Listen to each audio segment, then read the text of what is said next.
Diabetes Connections is brought to you by Dario Health. Manage your blood glucose levels. Increase your possibilities. By Gvoke HypoPen, the first pre-mixed auto-injector for very low blood sugar. And by Dexcom. Take control of your diabetes and live life to the fullest with Dexcom.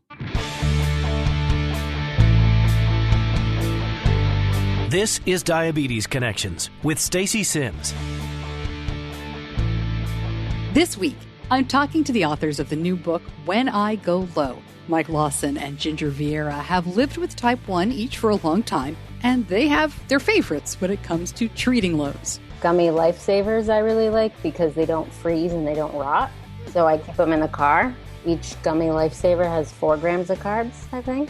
Skittles do freeze. It's very hard to chew a frozen Skittle, but they also have 1 gram of carb. Because you got to keep stuff in your car. Frozen, up north, down here in the South, we worry more about stuff melting this time of year.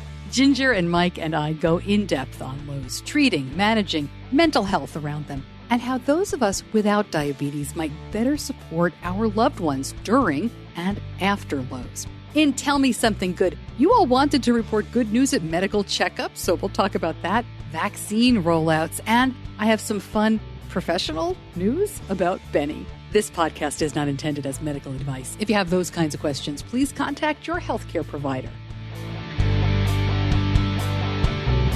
Welcome to another week of the show. I am always so glad to have you here. We aim to educate and inspire about diabetes with an emphasis on people who use insulin. My son, Benny, was diagnosed right before he turned 2 more than 14 years ago. My husband lives with type 2 diabetes. I don't have diabetes. I have a background in broadcasting, and that is how you get the podcast. I love talking about children's books, and not just because my kids are old now and all the children's books are put away in a closet, but it's such a wonderful, wonderful tool when you're teaching not just about diabetes, but about so many things. And of course, when Benny was diagnosed, he was so young, he was 23 months old. We were reading tons and tons of picture books anyway. And one of the first things I did was look around to try to find something. And sure, there were some terrific diabetes books for kids back then. Our favorite was one called Jackie's Got Game. I don't know if that's in print anymore, but there just weren't a lot of books. And now, gosh, I feel like every other week a new picture book for little kids with type 1 is coming out. And that is fantastic. You know what we need more of? And Mike and Ginger, maybe you can get on this. I think we need more books for middle schoolers, older elementary school kids, even high school kids that aren't so much about type 1, but have a protagonist with type 1, and it's just there. There are a couple of books like that, and we've talked to the author. KJ Howe wrote a book. I'll link that up. Kurt Anderson has a book as well. I'll put those in the show notes. But they're for adults, and I wouldn't in good conscience have a middle schooler read some of the stuff that's going on in those stories. So I would love to see that. So get on that, guys, right? Not like you have anything else to do.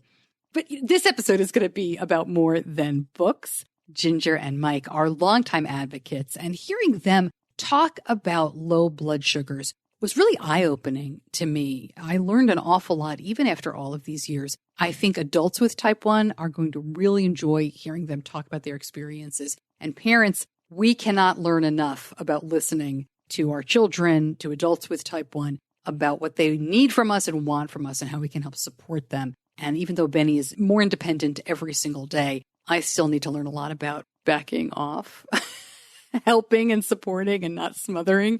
So this was a really good discussion for that. Okay, we'll get to Ginger and Mike in just a moment. But first, Diabetes Connections is brought to you by Gvoke HypoPen. And this is exactly what we're talking about today. Almost everyone who takes insulin has experienced a low blood sugar, and that can be scary. A very low blood sugar is really scary. That's where Gvoke HypoPen comes in. Gvoke is the first auto-injector to treat very low blood sugar. Gvoke HypoPen is pre-mixed and ready to go with no visible needle. That means it's easy to use. How easy is it? You pull off the red cap and push the yellow end onto bare skin and hold it for 5 seconds. That's it. Find out more. Go to diabetes-connections.com and click on the Gvoke logo. Gvoke shouldn't be used in patients with pheochromocytoma or insulinoma. Visit gvokeglucagon.com/risk. My guests this week are Ginger Vieira and Mike Lawson. Ginger Vieira has lived with type 1 diabetes and celiac since 1999. She was diagnosed with fibromyalgia in 2014. She is the author of 5 books. We have talked to her before on the show about some of those books, especially Pregnancy with Type 1 Diabetes. I will link up tons of information about Ginger and those other books so you can check them out. She has 2 little girls. They did a read along on YouTube with this book. I will link that up as well. You have probably seen Ginger jumping rope on Facebook or Instagram. She is very active. She's certified in coaching, personal training, and yoga. Mike Lawson was misdiagnosed with type 2 when he was 20. It took more than a year for him to get the right diagnosis. He had previously worked with Diabetes Hands Foundation. That's where I first met him years ago. He now works for a theater production company in San Francisco and with the Insulin for All movement. And Mike is the author of another book called Open Up Your Bag. We've talked to him on the show about that as well. I'll link up all of his stuff. And I will also include Diabetes Doodles, which Mike talks about here. Ginger and Mike, thank you so much for joining me. This book is, I was going to say just adorable, but it's so much more than that. And I can't wait to talk about it. Thanks for being here. Thanks for having us. Yeah, nice to see you. A little bit later on, I want to talk more about the substance here. It's always so helpful to get insight into how things feel so I can help my son more. But let's start, and Ginger, I'll ask you, how did you all come up with the idea for this book? You know, it came together with a few things that just kind of were wonderful coincidences. Mike had just illustrated and wrote the book Open Up Your Bag, which is on the shelf behind him in the video. And at the same time, on the other side of the country, I was reading children's books to my kids who don't have type 1, thinking about the time when I've had lunch with a bunch of kindergartners who had type 1 and how incredible it is that at that age, they have to count carbs and take insulin and prick their fingers and have all these gadgets in their body. You know, I'm 35 and I can't stand wearing a CGM anymore. It's like, ugh. And to be that little and deal with the burdens that come with this.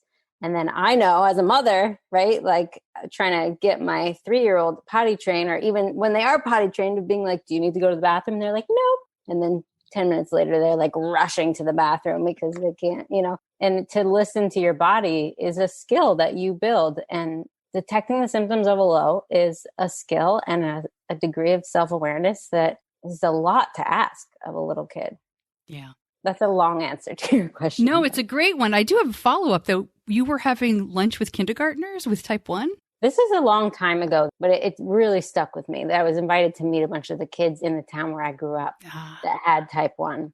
And low blood sugars are terrifying. And so I'm even more aware of what I witnessed now that I have little children. I have a 3 and a 6-year-old. Yeah. And to imagine them having to do what I watched these 5-year-olds doing. I was diagnosed at 13, right? And it sucks at any age. And Mike, you came on and talked to us a while ago about Open Up Your Bag, about that book that Ginger mentioned, which is great. I don't know if you were surprised. I was not, because the diabetes community of parents that need something like that is so responsive when there is something good. It seemed like you were a little bit overwhelmed by the response that you got to that. Can you talk a little bit before we talk about this book about what's happened since? Well, Open Up Your Bag did get some great kind of following from folks who pretty much the general sort of comment that I received was like, we just needed something. There just wasn't enough. Maybe there are a couple other books and every kind of type 1 book that I've read is great. So I'm not here to kind of knock any of the other stuff that's out there, but there's just not enough, especially if you're kind of reading it every night before bed. Like, it'd be nice to have a second title to read. And Open Up Your Bag and When I Go Low, both of them are just kind of, they're happy books. What Ginger just said kind of sounds a little bit scary, like kids can't recognize these symptoms and stuff like that. Kind of is a scary topic, but the book that Ginger wrote really does it in a very lighthearted way. Let's kind of just talk about the symptoms and let's talk about how we're going to kind of treat them. And it's not scary. It's happy and jovial and it's fun. And Open Up Your Bag as well is kind of like, let's just kind of collect our diabetes supplies and kind of make a little sing-song about them. That's kind of been the general reception, and it's been great. So let's back up and talk about your experiences. You both live with type 1. It's been a while. It may surprise some people. I doubt it, because we have a really well-educated and fabulous audience, but it may surprise some people to hear that they still have low blood sugars. Like, that's still an issue. And I say that with humor, right? We're not judging. Right. This is not something that goes away, right? As Mike is showing his low supplies nearby. But I'm curious if there was, as you were writing this book, and Ginger, let's start with you. As you were writing this, What about your own personal experiences that kind of informed what went into it? I mean, a big part of so there's several characters in the book, and everybody except Mom Cat has type 1 diabetes. And they all are sharing different symptoms that they feel when they're low. And that really, for me, I know that when I'm low and I'm on a treadmill, one of the first symptoms I feel is the front of my thighs going numb, versus when I'm in bed and I'm waking up in the middle of the night and I'm low, the first symptom I feel is that I wake up and I'm like, why the heck am I awake at 3 a.m.? And it's not till I sit up that I'm like, whoa, I'm low. And so, I figured that out when I was like 22. So to ask for little children to like be that self-aware it's an idea that we're really trying to offer them, because the same way that you can encourage a little girl to know that she's smart and beautiful is through the messaging you send, right? So we're trying to help send the message that you do have the ability to feel your lows coming on and sense them. And let's kind of deviate from the book and kind of go further into that, because I feel like, again, and I have had occasional low blood sugars. I mean, once a year, basically. And I've shared this on the podcast. Just recently, I had a low while I was taping the podcast. I went down and measured my blood sugar. It was 46. So it was a real low, but I'm fine. And it happens so infrequently, but I got it. I mean, I'm fine. And Ginger made a mom face, but I have talked to my doctor about it. I have to eat well and be smart, but things are going to happen, and I'm not always smart, and that's okay. That's being a human being. So I just have to be prepared. But it did give me some incredible insight into just how scary it was to be low and how disorienting. And the example I gave was there were two things that happened. One was I really wanted juice, but my husband was hanging around and he was like, what do you want to drink? And I said milk, and I hate milk. And I drank a glass of milk. It was like, and he didn't question me. And I said to him later, I said, my mouth said what my brain was not thinking. It was very strange. And then for the next hour, I was so hungry. I was just really, really hungry. And Benny, of course, was, I told you. Now you believe me. So to me, it wasn't frightening because it was well controlled. I was here. It was not a big deal, but it was very eye-opening. So I say all that too. And Mike, let me start with you. Would you mind just kind of sharing what it feels like for you? And I know it's not the same all the time, but what is a low blood sugar kind of like for you? It's funny you use the word disorienting, and that's what I would use as well. Especially recently, I've noticed a lot of my lows are kind of, my mouth is getting detached from my brain. And I'll be kind of, a few minutes into a story about, I don't know, some documentary I watched. And I'm like, why am I telling this story right now? Like, I'm just kind of rambling off details, and like my thoughts aren't necessarily connecting with kind of a point. So I kind of get rambly. And Ginger in the book pointed out MAD. And it wasn't really until I read this picture book that I started kind of analyzing that. And I do get a little bit angry, a little bit sassier, and my tongue gets a little bit sharper. So that's something that I'm noticing and trying to kind of communicate with the loved ones around me to sort of say like, hey, this is a symptom, and not necessarily to explain away why I can be a jerk, but to kind of like say like, hey, if you're kind of noticing this and, we haven't eaten in a while, or we just got back from a hike, like that could be why. And let's figure out what I need to do after that. So I feel like angry is a new one that I'm learning to sort of analyze, but disassociated and kind of dizzy and rambly. Am I low right now? Am I That's just being part of a podcast. We all get a little rambling. As you said, you're sort of recognizing MAD a little bit more now, but has anything changed for you over the years of being diagnosed as significantly in terms of how you experience lows?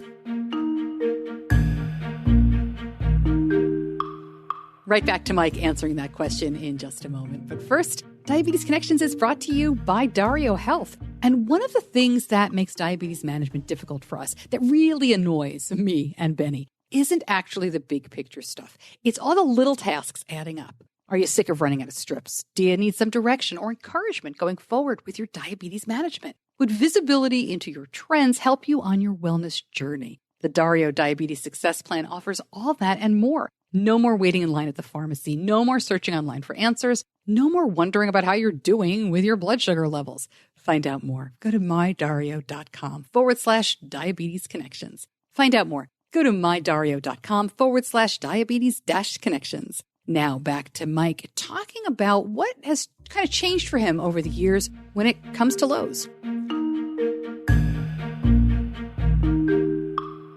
What's changed for me is I've learned to sort of treat them and not ignore them. And I don't think that this is uncommon. I have this problem where I know a low is happening. I could feel it. And sort of in my head, I'm like, well, maybe this one will rebound on its own or will take care of itself. And I'll kind of just sit and wait until it's like an emergency. And that usually then leads to me eating anything I can get my hands on, which then, like it's a cycle of kind of, so I'm trying to learn, like, if you feel that symptom, like, let's take care of it right now. And that's made them a little less drastic and easier to recover from. Ginger, what you're going to say? I mean, a couple things came to mind when you asked that. One is that I think being a parent has made my lows feel more like an emergency, because it's like there's nothing less fun than being on a playground and being 45 blood sugar, probably also 45 years old. But, it's very fun to be 45. It's in the rearview mirror now, but trust me, it was great. Well, hindsight. Or, like being in the middle of Costco with both my kids and then having a really bad low because of a mistimed or misguess in insulin. Like it's just miserable. So I feel like I'm on much more alert for oncoming lows because I hate having them as a parent. So I've also lately, if I wake up a little bit low, like even 50, 55, I will let Dawn Phenomenon correct my low because I usually need a unit of insulin as soon as I wake up to prevent me from rising 100 points. So if I wake up low, I've actually experimented with seeing if Dawn Phenomenon will fix it, and it does. And then I still end up needing a unit of insulin eventually to prevent a further rise. But it's been an interesting, obviously I'm not like sweating and shaking with that kind of low. It's like a very steady, just sitting, at 55 or something. Right. That's something you have to be a bit experienced and have a backup plan. Yeah. Right. Yeah. And I'm not getting in a car, it's like. Right. But we've done that over the years. Yeah. I mean, once you're a while in, I think most people, I don't want to say experiment on themselves, but that's kind of what it is. And we've done that. We've kind of let it ride and I'm right here, but let's learn. What do you think you would like, spouses, parents, other people around the person with diabetes who get diabetes as much as we can, but what do you want us to know about low blood sugars? Oh, that even after it's come back up to a normal level, you feel terrible you mentioned feeling hungry for an hour. You feel terrible for a few hours, whether it's like a headache or you're just exhausted or like, I'm just constantly wanting to eat everything in sight, even though your blood sugar is now 120. I think that's a good one. I also would want to communicate kind of like the urgency that I feel. I don't act like myself for a few minutes because I'm kind of focused on just one thing, and that's bringing this number up. And not that excuses me, like I said before, to be a jerk to everyone around me, but it's sort of like, get out of the way for a minute. Like, don't talk to me about why I'm low. Like, that can happen later. Like, right now, I need to just fix this. And that's all I can really think about. That's interesting because I do think that many times I have said while we're treating, like, what happened? Let's analyze the situation and learn from this, right? I'll tell you what happened. My pancreas screwed me over, and that's all we need to talk about on that subject ever again. Yeah. It really is just one extra drop, can send you over. It's so easy to go low. That's such a great point. Like, I hate when doctors are like, oh, you had a low blood sugar. It's like, because, and Mike has heard me talk so much about apples, but I eat an apple once a day, pretty much almost every day. And they're all different sizes. And if you get Honeycrisp one day or Fuji the other day, they're different sweetnesses too. The little book that you got in 1994 that said all apples are 15 grams of carbs is lying to you. And it's so easy to take 1 unit more than you thought you needed for a meal. We learned that very early on with bananas. Right. Because they're different sizes and ripeness. Yeah. It's a whole nother, right? You cannot estimate that accurately. I used to try to really figure out, I read, and I'm so sorry I read this very early on, a parent said something somewhere that there is never not a reason. You can always figure out what happened. And that's probably true if you're like a molecular biologist or, something, you have. Well, you might be able to always figure out what caused it, but that doesn't mean you can control it or prevent it. Exactly. And to my mind, it just seemed like a complete waste of time to spend the limited energy I had as a parent of toddlers to analyze how ripe was that banana. It was more like, okay, we know this could happen, so let's be prepared. Yeah. You take a picture of it, wait till the next batch of bananas looks as brown as the one you just I'm not ate. even that good. I'm just like, I think it was this ripe. No, yeah. Yeah.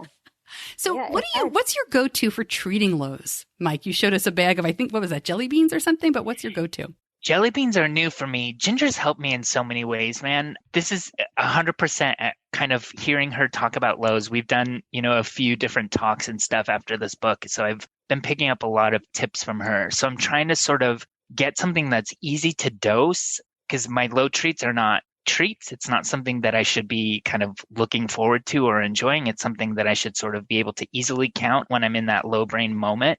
I also do like those pouches of applesauce a lot because those are, 10 grams of carbs. And usually that's kind of just what I need.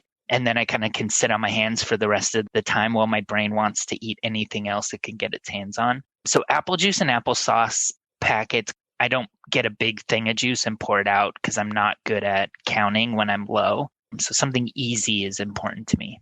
Yeah, I would echo that. Bottle of juice, like the big bottle, no way. You can gulp a whole bottle of juice if your blood sugar is 45 in a second.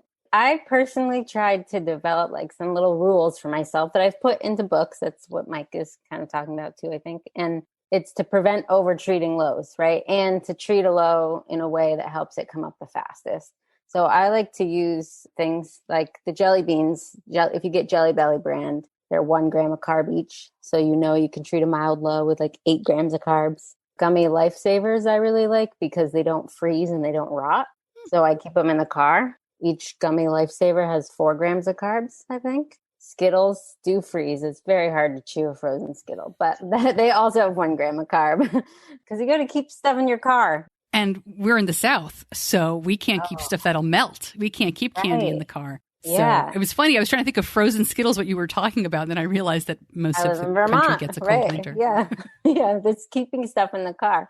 And I walk my dog a lot. So I want to be able to treat not that I would have 4 lows in a dog walk, but I want to be able to go a week and not worry about resupplying the low food. And so those little things that like jelly beans, you can carry 100 jelly beans so easily in your pocket. Benny has changed a lot over the years. He's always and still does use those 15 carb juice boxes because it's easy. It's a little bit over treating sometimes, but not by a lot. And it's not the drinking down the whole can of juice. I don't care. As long as he's treating and he's comfortable with that, that's fine. But when he started driving, when he got his permit, we started talking about things to leave in the car. And we discussed it for about 3 seconds because I had a bunch of suggestions that I didn't actually get to. Because he said, it's just going to be tabs. Just give me tabs. And I was like, you've hated glucose tabs. He's like, it's perfect. They won't melt. They won't freeze. I can always get to them. Like, just buy me a big honking thing and we'll stick it in the glove compartment. Yeah. And he's had to treat a couple times and it's been perfect. So all of my great suggestions went to the curb. But, well, and there's such I had a really bad stomach bug when I was pregnant and I regurgitated glucose tabs, right? So I've never touched one since and I really never will. And I joke that I would sooner die than have to eat a banana to treat a low because I hate bananas. I hate bananas too. Right. But there's certain things that you just don't work for you personally, and you have to figure that out for yourself. Yeah. And, circumstances change and walking the dog, driving the car, that kind of stuff. When you decide to write a book like this, I mean, both of you have written other books. Ginger, I know you've actually talked about how rewarding it has been, to share this kind of information. Where do you start when you're thinking about kids? I just looking at it, I noticed a couple of things, and I don't want to say too much, but I will say all the kids are not kids. They're animals, right? Is that a drawing quirk? Is that a choice you made? Is it something you want the kids to be able to see themselves no matter what they look like? I'm curious, Mike, how you came up with that. Yeah, I think I love children's books. I've always loved them. I'm kind of loved them for maybe a little too long even. Kind of into my later childhood, I was still checking out kids' books and trying to redraw them I was a big fan of If You Give a Mouse a Cookie, and I would draw like fan fiction where I kind of like extended the story. I just was really into it. And almost all of my favorites were the characters were animals. They weren't children. And so I kind of just thought that's how you do a kid's book. But if you do think about it, like you take a look at this book when I go low, and all of the characters are kind of relatable to you because none of them are just a little boy or a little girl with blonde hair or, you know what I mean? They're kind of everything. So you could kind of take a look at the group of birds and identify in that. You could take a look at the pig and say, like, sometimes I'm a little piggy. You know, like you kind of relate to all of the characters at different times. So I like that a lot. And I think what's funny is when Ginger wrote this, she sent it to me and we kind of had our initial conversations, and they were all animals when she wrote it. It wasn't like a conversation where I had to convince her that that was a good idea. She knew it was. Yeah. They were all underwater animals because I was at first trying to illustrate it myself. And thank goodness I found that Mike was ready for a project because he did it 100,000 times better. Are there things that we should be looking out for in the backgrounds? Are those streets that are familiar to either one of you? I don't want to give too much away, but I was curious. Yeah, so the background photos are just kind of stuff that's around me here in Oakland and San Francisco. There's a few stock images as well, but you'll notice there's Bushrod Park, which is just down the street from me. Mosswood Park is around the other corner. So they're kind of just like photos from out and about. So if you want to stalk Mike, then you've just been given like 4 tips on how to find him. So one thing that it's really not just a message about Lowe's. We've really tried to incorporate a few messages for kids throughout the book, where obviously there's a lot of talking about Lowe's, but there's also one that they're not the only one in town with type 1 diabetes. I've been a counselor at diabetes camp in the winter. It's a little weekend camp for teenagers for years. And you can just see, like, the minute they walk in the room, it's like, oh, everybody here is just like me. Taking a shot at lunch is no big deal anymore. And that burden becomes so much lighter. So any parent that's listening is like, please send your kid out to diabetes camp. No matter how much they say, I absolutely do not want to go. It will help them in more ways than like you can measure. And also several points in the book between characters, they talk about how brave they have to be to deal with type 1. And one thing that I hate to witness online is when a parent is talking about their child's type 1 with pity, feeling bad for the kid, because I think there is nothing more poisonous to confidence and courage and perseverance than pity. And instead of, you still want to acknowledge how hard it is. We don't want to dismiss how hard it is, but instead of pity, instill them with this sense of like, look what I deal with every day. I'm awesome. This like sense of confidence and impressiveness, And so there's that message as well of like, you are really brave for dealing with this every day. All right. I hate this question as an author, but I'm going to ask you guys anyway, because it's always fun. So book's been out since January. What kind of reaction have you received? Has it been different from your other books? And I can ask you both of this. I can ask you both this question. Mike, you're nodding. Was it different from Open Up Your Bag? Very similar. The reception's great.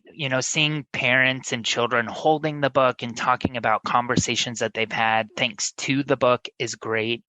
We've heard from a couple of parents that they appreciated the conversation that was created because it wasn't based around fear. It was sort of just a nice conversation about something that's very serious, but the conversation didn't have to be serious and scary. So that's great. Just seeing people holding the book and kind of using it as a tool with their children has been very rewarding.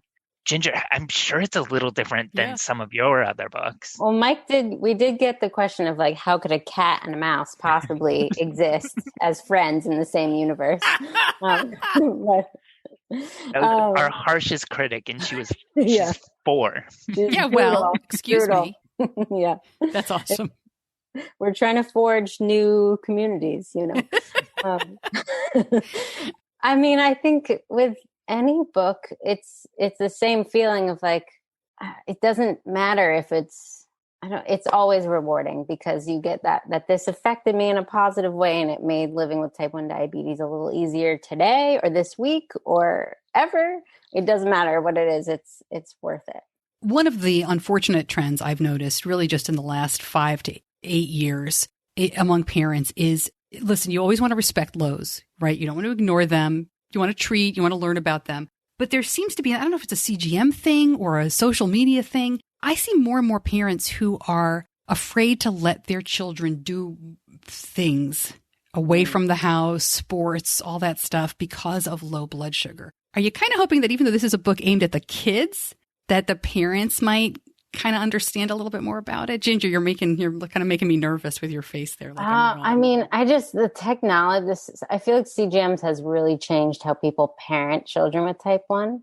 And it's become much, in some ways, I've witnessed online, there's this like ultra micromanagement of trying to get this flat line on the CGM and like ultra micromanaging their diet to the point that I think there's a whole new batch of kids that are going to be struggling with I never had anybody micromanage my diet as a 13-year-old with type 1. And I still had to like work through my relationship with food in my early 20s because of diabetes. And so now you have like 5-year-olds that are being put on ketogenic diets. And it's like, this isn't going to like succeed long-term. I don't care how willing they look like they're into it right now. It's going to misshape their relationship with food. And it's not necessary in order to thrive with type 1. So yeah, I think CGMs obviously they've provided this ultra safety, but it also provides like this ultra level of fear, I think.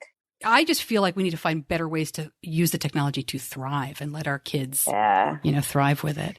The book is called When I Go Low, not If I Go Low. Like, we know you're going to go low. If you're doing insulin, it's going to happen. And kind of being afraid of them and acting like that's a failure to go low is going to kind of set you up for some really heavy shame and kind of feelings that you don't necessarily need to have.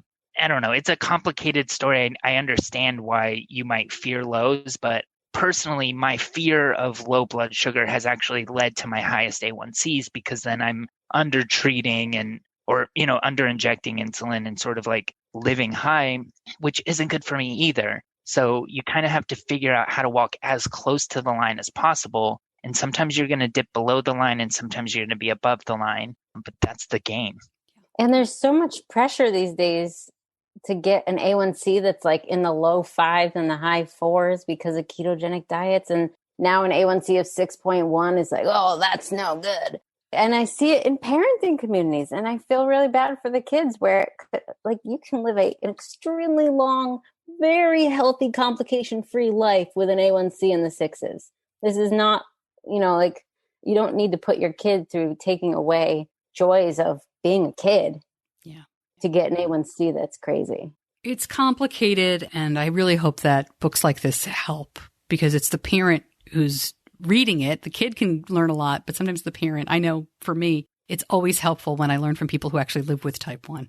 I do think, like, as someone who's a parent and someone who has type 1, but my kids don't have it, I do think that type 1 is a lot scarier through a parent's eyes than it is living with it. It sucks living with it. I would give it up in a heartbeat, right? But I think the fear is bigger when it's coming through the parent's eyes and the room for worry and pity. And I don't want my kids to have to deal with type 1, even though I know, look, my life is fine, great, right? Like I'm alive doing it, but I still dread like if they were to ever develop type 1. Right. And not to minimize it, because I 100% agree with what you're saying, but parenting is like that with everything, right? Your kid gets the flu or is throwing up and you're like, oh, I wish it were me. I feel so bad for them. It's a totally different perspective. Or just like going out in the world and like, I hope you don't get some weird accident that like, I mean, it's like just learning to walk. I was like, can I put helmets on these kids or what? And the pediatrician's like, that's not necessary.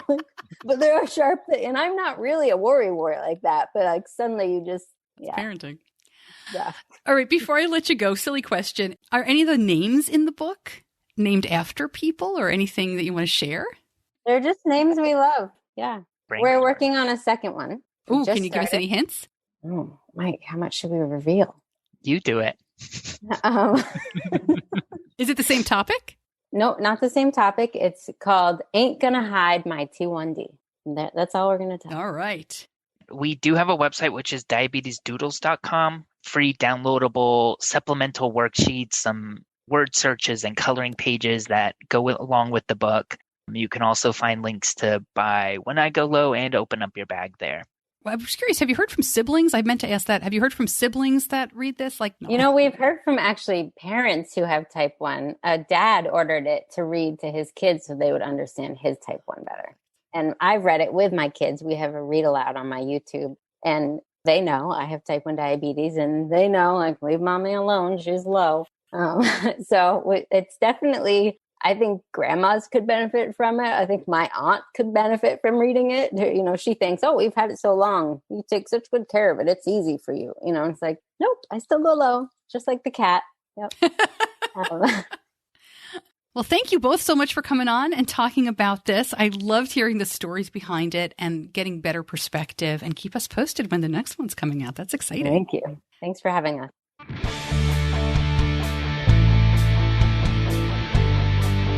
You're listening to Diabetes Connections with Stacey Simms.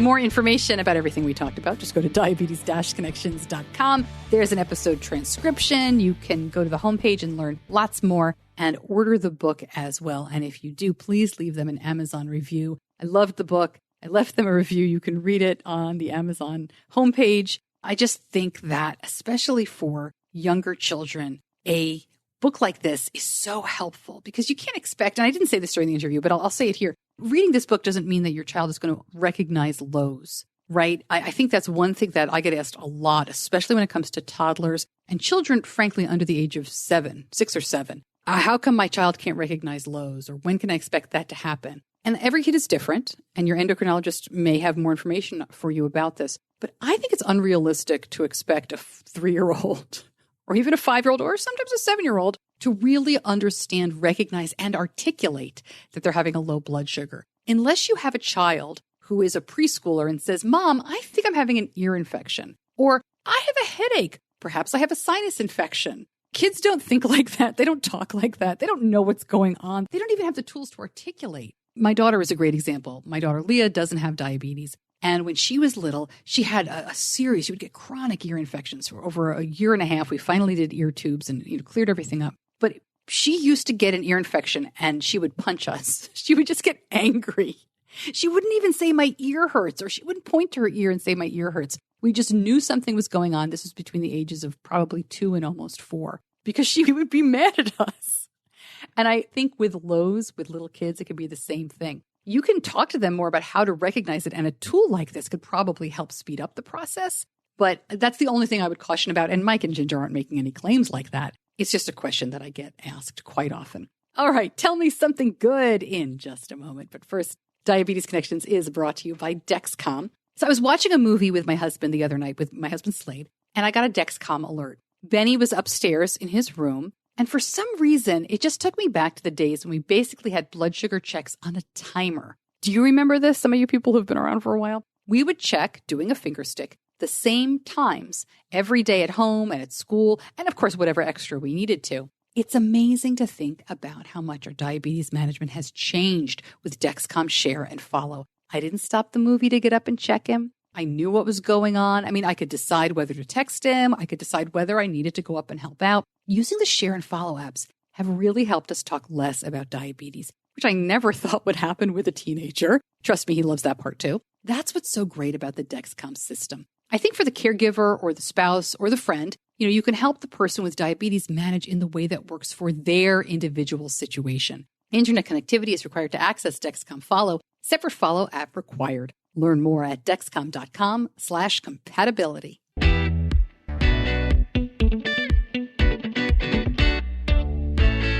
In Tell Me Something Good this week, I popped into the Friends for Life Orlando Facebook group to gather some good news stories. And this is that big conference that goes on in July. They have not yet decided whether they will be virtual or in person come this July. But Children with Diabetes, the group behind Friends for Life, is putting on a virtual conference this coming weekend. It's their spring conference. I will link up more so you can find out, register. It's always a terrific time. And I find these virtual conferences a really great way to just connect. I go and I listen to presentations, but more than that, I kind of hang out in the hallways and talk to other parents and say hi to my friends. It's been wonderful. So I asked them for some Tell Me Something Good. And Laura Bilodeau, who is the organizer, the Grand Poobah of all the Friends for Life stuff, said Sam, her son, and Grace are planning to move back home. House hunting in Detroit in the time of the pandemic. Oh my goodness. Getting married in September. Life goes on. That is wonderful, Laura. Such good news. I'm excited for you and your whole family. More wedding news. Erin shared, I got a great report at the retina specialist. No need to return for 9 months. The next time I go, I will be a Mrs. So that's fabulous. Both good news things, right? A wedding and a great eye report. I have a retina specialist appointment coming up. I don't have diabetes, but I've had some issues, and that is such a tough eye exam. And I know many of you, as you listen, are saying, Stacey, get over yourself. We have to do that all the time. I know I do too, but I hate it so much. I'm such a baby. So good on you, Erin. Thanks for sharing that, inspiring us to be brave at our retina specialist appointments. Wendy says, my first in-person endocrinologist appointment was yesterday. Her A1C was excellent, but I'm sharing this because Wendy also says she's been working nonstop scheduling appointments for COVID vaccines in New Jersey. And Wendy, I assume that is for other people and you've been helping out. And that is such fantastic work. It's unbelievable how complex this can be for people who are, not used to using computers or using apps to schedule appointments. And I think we've been kind of lucky in North Carolina that it's pretty simple here once your category opens. There's a lot of more complex systems in other states that I've heard. So Wendy, thank you for doing that. Janice shared, I have type 2 diabetes, but unrelated. I just had my 10-year check for thyroid cancer. Levels were undetectable. Always great to hear. Janice, thank you for sharing that. Lots of people also shared really great A1Cs and checkups, and I'm thrilled for all of you for that. And I hope you are just as happy in your lives with diabetes as you are with those numbers. You know how I feel. I don't generally share numbers and tell me something good, but I really am happy for all of you. I know the hard work it takes to get there. Well, I know as well as a mom of a person with type 1 can know, right? I don't know the day in and day out work that you really are all doing on an individual basis. So Friends for Life Orlando group, thank you for sharing all of your good news. I very much appreciate it. And I'll see many of you at the spring conference this weekend. I also want to share a little bit of good news about Benny. He has a job. I know. Isn't he 2 years old still? Benny is now 16. He got his driver's license and he has been really itching to get a job. He's got some projects he would like to spend some money on. And he just is an industrious kid. And, I think most 16-year-olds are ready to work. I certainly was when I was his age, and his dad was too. So we've been encouraging him. It's been very difficult, of course, with COVID to find something safe. We've been mostly talking about like summertime jobs. But it happened pretty quickly, and we got pretty lucky. He got a job at a local grocery store chain just as North Carolina opened up to vaccines for grocery store workers. So the timing worked out really well. We were able to get him his vaccine. He just got the first Pfizer shot because he is 16. He can only get the Pfizer shot. And he will start training, and we are off to the races. So I'm really excited. I'm happy for him. I know that as soon as COVID is really over around here, I'm never going to see that kid again. I used to say as soon as he gets his driver's license, I'm never going to see him again because he was busy before he could drive. I mean, obviously before the pandemic, but his junior year of high school is this fall. And I think between sports and his job and his social life, holy cow, it's going to be busy around here. Maybe he'll drop by for meals. If you have a Tell Me Something Good story, I would love to hear it. Please send them to me, Stacey at diabetes-connections.com, or you can always post in the Facebook group. I love to hear them. Hey, before I let you go, happy St. Patrick's Day. Now, I know we're not Irish or even close to it. And I know St. Patrick's Day this year is a different kind of celebration, like everything else because of COVID. But I bring it up because it's actually my first date anniversary.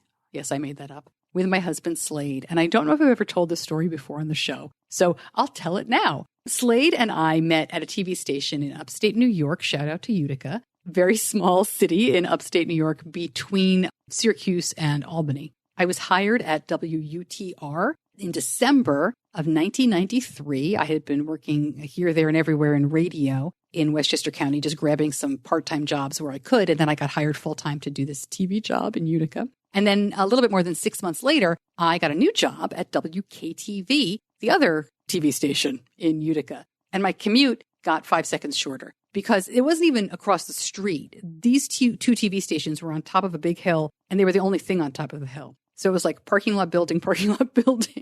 And I was hired away by WKTV to be their main anchor. And I could talk about that forever. It was such a fun time. and really fun memories. But that's how I met Slade. And we met pretty much in the summer of 1994. We were friends, just like you're friends with the people that you work with. But fast forward to March of 1995, Slade and I were in the St. Patrick's Day parade in Utica. Because I don't know if this even happens anymore, but local TV stations will often be in the parades, right? The anchors will be in the truck and waving. And that was me, like a dummy. And Slade was driving and I was like, hello, people do I wave? What do you do? I mean, you feel like an idiot. You're not a celebrity. You're a local news anchor. So the whole time we were joking about it, not insulting the people. They didn't come to see us. They came to see the other things in the parade, but just laughing at the ridiculousness of the situation. And we had a lot of fun. And that was in the morning. And in Utica, as in many cities, the St. Patrick's Day festivities tend to go throughout the day. So we kept running into each other at the bars and the parties and this, that, and the other thing. And then a group of people said, let's meet up for dinner.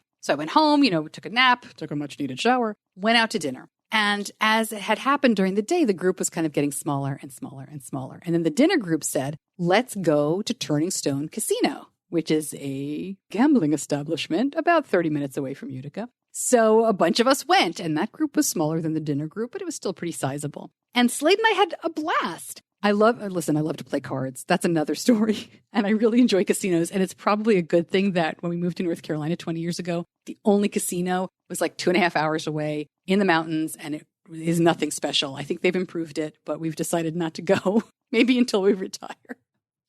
Because we went to Turning Stone a lot, but I'm getting ahead of myself. So by the time that evening started to wind down, there were 3 of us left, me, Slade, and another guy who, bless his heart, I think was kind of oblivious of the whole situation. And finally, Slade said to me, do you want me to give you a ride home? And I was like, yeah, I'm done. And we went out to breakfast around 1 a.m. And then he dropped me off at my apartment. And when he dropped me off, he asked me out on a real date. That date, by the way, was, I think it was a week or 2 later. And we saw B.B. King in Syracuse, and we went to the Dinosaur Barbecue for dinner beforehand. That was a great date. But my first real date with Slade, as I count it, is St. Patrick's Day. So long story there, long way of saying, gosh, we've been together a long time. I feel pretty lucky about that. Happy St. Patrick's Day, everybody. All right, next week, we're going to be talking about Provention. Oh, this really is exciting. If you stuck around till now, I'm glad, because Provention, this is the company behind teplizumab.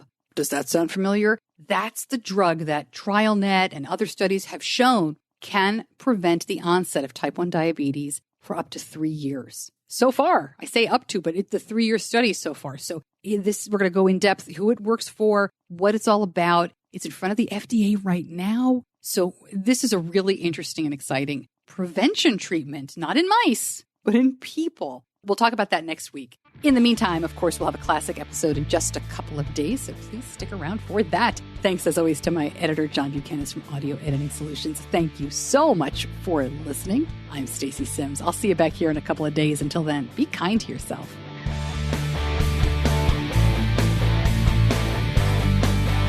Diabetes Connections is a production of Stacey Simms Media. All rights reserved, all wrongs avenged.